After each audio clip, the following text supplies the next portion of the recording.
morning sa lahat po ng Cabayes Clan, Surigao City.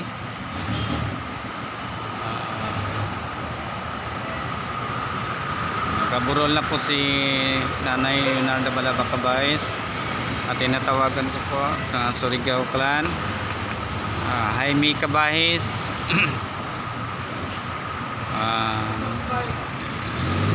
Sila Cabayes sa Gulile doon sa Balaba Clan, kay Ate Lucina Balaba.